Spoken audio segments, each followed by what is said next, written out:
This is Zen'n'ish.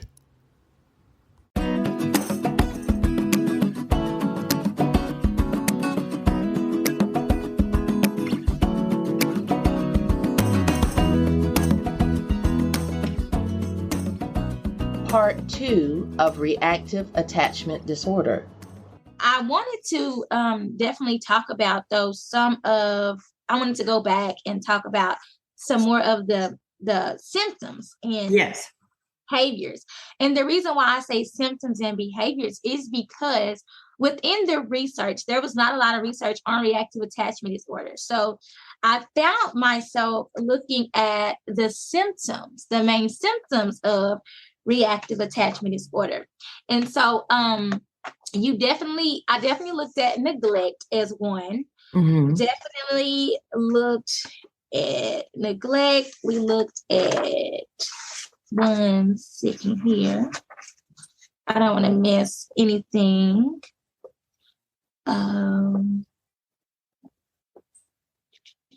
Okay, so we definitely looked at neglect. We definitely looked at maternal childhood maltreatment. So mothers who suffered from maltreatment within their childhood, and inflicted some of that onto their child, right? Mm-hmm. And so then we also looked at parental stress. So a lot of mothers, the biological mom, she experiences a lot of stress, especially if she's a single mom, right? Mm-hmm. Or especially if she's the mom who may be in the domestic relationship, domestic violence, she's stressed. And so with parental stress, a lot of parents were unable to care for their children, the biological child. Mm-hmm. So those are definitely some indicators and things that contributed to reactive attachment disorder. Yeah. And I think it's important that, we talk about the fact that these symptoms and behaviors, they are or can be variables in several different disorders or several different behaviors that we see displayed. But it's important to know about reactive attachment disorder because it makes us more aware and more knowledgeable when we're going in to speak with a specialist or a clinician or even the school, so that we can better help children and know, the different things that are out there that our children may be experiencing. So it's amazing that you brought that up because it definitely gets confused with autism. That was one thing that I learned as I was doing my research. That those two, that it definitely gets confused with that. So. Right. And that's a very good point also. And I think it goes to when working with clinicians or the schools or what have you, that we're very thorough in the investigation of what's going on. Because if it's thought of as autism, then we might not be getting to, the root cause of what's going on. Right. And then that could lead to what is the root cause continuing to happen. Right. So, and it's, I didn't mean to cut you off, but I'll lose my thought. I'm sorry. But it's amazing that you said that as well, because that's what I do as the human services professional. And that has been my main goal here within Arkansas and throughout the United States, is to understand what my role is. So my role is to get that full view and that holistic view of the client, the family, and then say, hey, they may need therapy and this is what they're experiencing. So that's definitely what I do as a phenomenologist. I'm able to get the big picture. I'm able to dive in there and see exactly what is going on with the entire family. So you're definitely correct. Spot on. We definitely need that.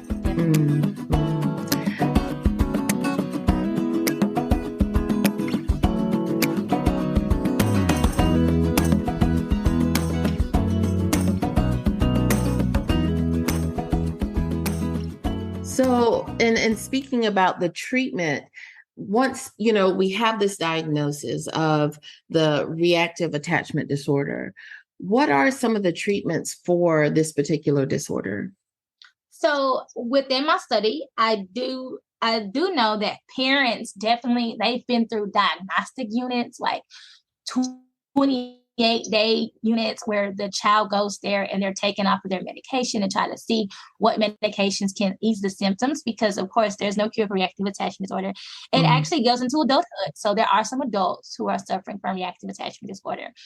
Not only do they do the diagnostic treatments, they are still, like I said, they're really heavy on residential and acute.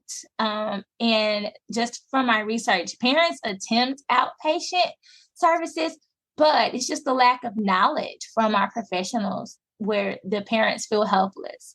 But definitely residential services, acute services, and the diagnostic services. Oh.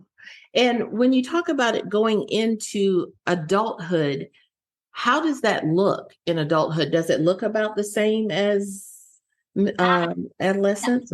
Now that I cannot answer because I have not did any research in adulthood. Okay. I just know that through my research, I learned that, but I do not know that lens. Okay. So yeah, I'm just, like I said, I'm more of the adolescent lens. I want to venture into the younger ages, so to see what that's like. Okay. All right. So are there any final thoughts that you feel like we need to know about reactive attachment disorder, or reporting it, or any information you'd like to give us? Okay, so I definitely want to go back to the behaviors and symptoms. So some of the main symptoms that the parents experienced here in Arkansas was manipulation, destroying items. The kids are charming.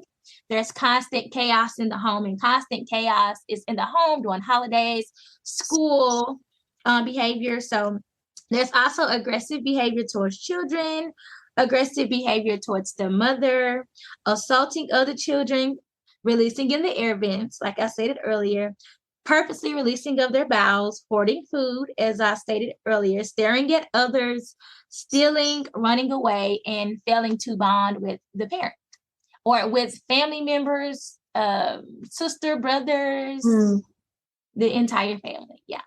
Okay. I just wanted to share those just to give everyone an idea of what's going on here in Arkansas, and they may be seeing that somewhere else. I'm glad you did. And as I said earlier, this gives us a wider scope when we're looking at children and we're trying to provide the best services possible.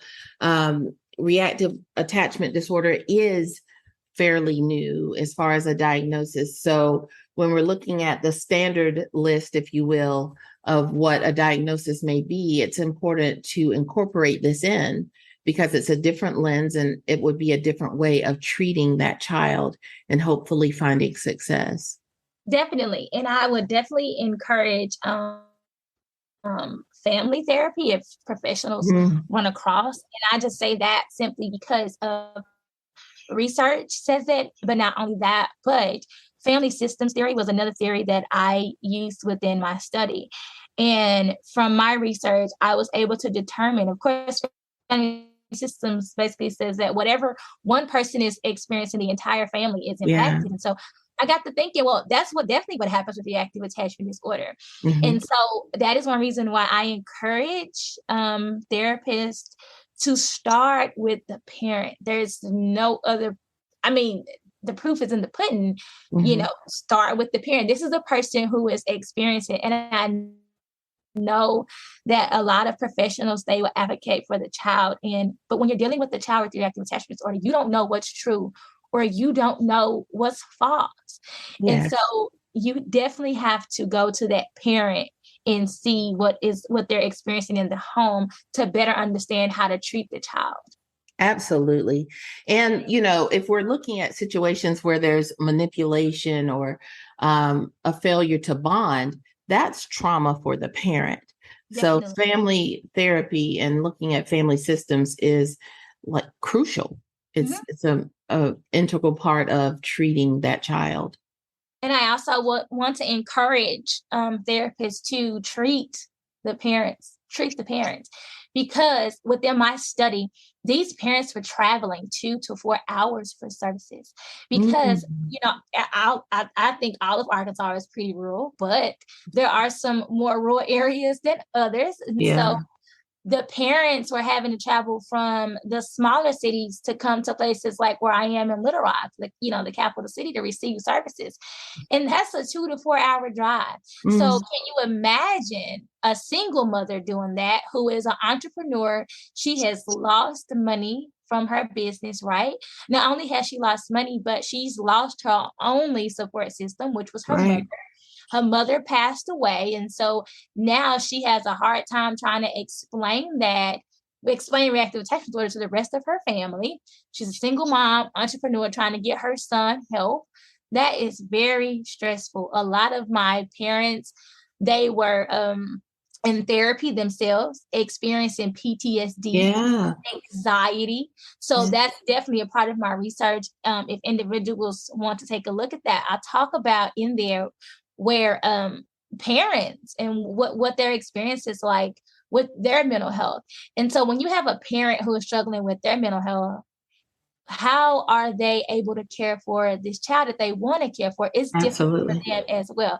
And so we have to start there with them, because those are the individuals who have to bring the child to therapy. Not only that, but they have to be mentally stable to be the adoptive parent that they need to be for that child.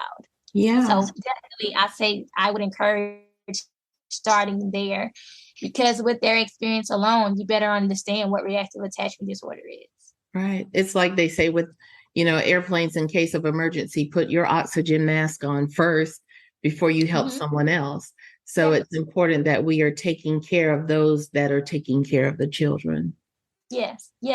Not only that, but it's very important for all of us to come together and have one big round table of a discussion about this. It's very important for human services professionals to connect with mental health professionals. And it's very important for those two to come together with social workers and different things. And so that's a model that I use with A Home for Eden. So a human services professional or a practitioner, we still have to perform under a professional. And so I have an LPC on my board of directors who also has experience in reactive attachment disorder. I also have an educator on my board of directors. And that was simply because here in Arkansas, we had educators who did not understand reactive attachment disorder, who did not really understand what the parent was saying. And then you had professionals who did not understand, and you were lacking the human services professional. So now I've been added as a human services professional. I have an educator on my board. I have an LPC on my board, and we will have the parents. And so we're all going to be able to try to come together to start some services here in Arkansas for these parents. That's awesome. So I encourage everyone else in the other states, other countries, where you are in Belgium, everybody come together. It's going to take a village. It's going to take a team to come together to tackle reactive attachment disorder, because it is new. And we all have different skills and assets to help the parents deal with this, because it only continues to manifest as the child grows older. Yes.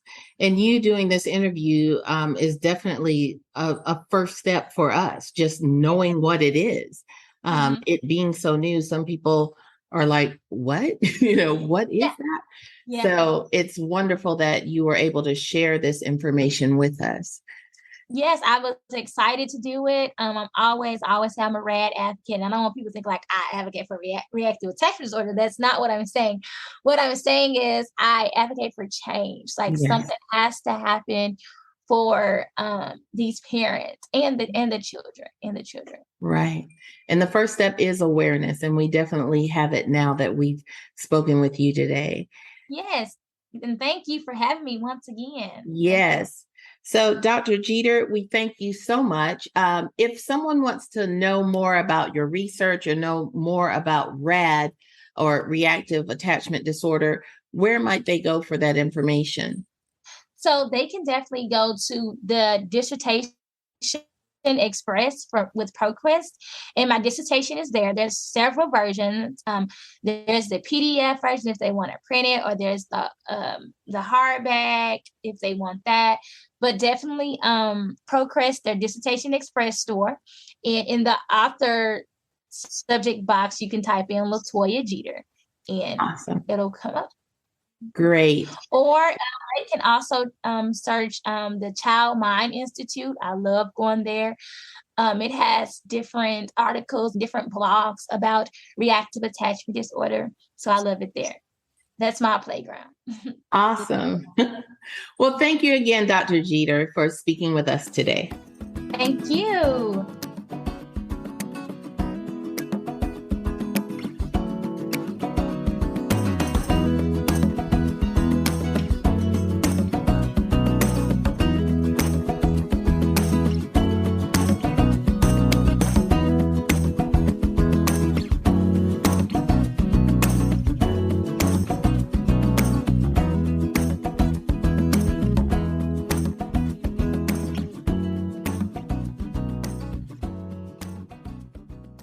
Zen'n'ish copyrighted podcast and website represent the opinions of Dr. LaKeisha Hudson, Dr. Kiki Zen'n'ish Incorporated, and or her guests. The content here should not be taken as medical, psychological, or any other advice. The content here is for informational purposes only. Please consult your healthcare professional for any medical, mental, or health concerns. Views and opinions expressed in the podcast and website are Dr. Hudson's and or her guests and do not represent that of their places of work. While we make every effort to ensure that the information we are sharing is accurate, we welcome any comments, suggestions, or correction of errors. All people and places mentioned in the podcast have been changed to protect confidentiality. This podcast or website should not be used in any legal capacity whatsoever. No guarantee is given regarding the accuracy of any statements or opinions made on the podcast or website. In no way does listening, reading, emailing, or interacting on social media with our content establish a doctor-patient relationship. If you find any errors in any of the content of the podcast or blogs, please send an email to 423.4.dr.kiki@gmail.com.